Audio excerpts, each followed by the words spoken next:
As you can see, I've already colored my picture in with my colored pencils, but now I'm going to add the watercolor on top.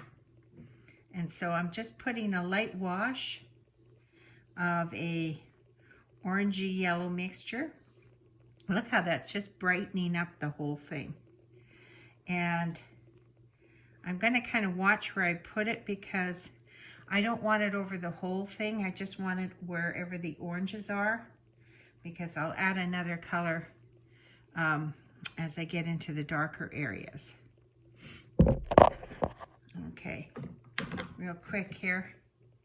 Now I'll just go over to some pure yellow for these spots that are up in there. Okay. And now I want to go to this darker color, so I'm going to add a little alizarin to my mixture. So see, I can get a nice dark color, but it's a little bit too dark, so I'm just going to tone it down a bit by diluting it with a little bit of water. But see how that's just coming alive when you add that watercolor on top? Oops. Now I'm just going to do the background a little bit after I got too much paint on here. I want to dilute it, so I add more water to my brush because I don't want it to be, and if it is too dark, I can just lift it up with a tissue.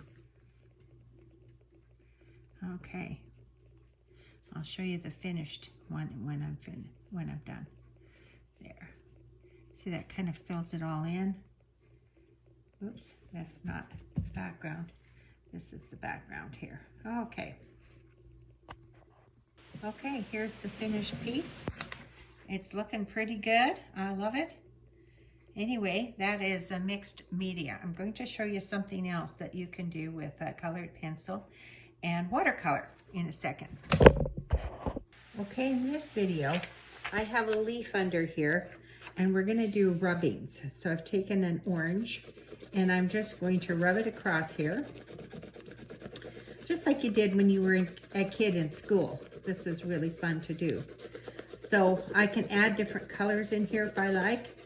I've got a fairly thin sheet of paper. You can't use heavy paper for this. It's got to be thin so you can do this rubbing. Okay, now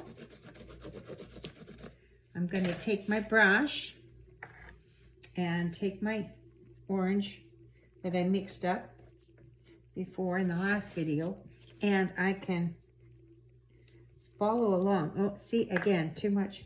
It's really easy to overpower this. So that's one way. The other way is by putting the watercolor on first and then do the rubbing on top. Okay, I've got a light wash here of watercolor on this paper. Now, this is a little heavier paper, so I'm hoping, nope, it's not gonna, oh, there it is, okay. I couldn't see it right away.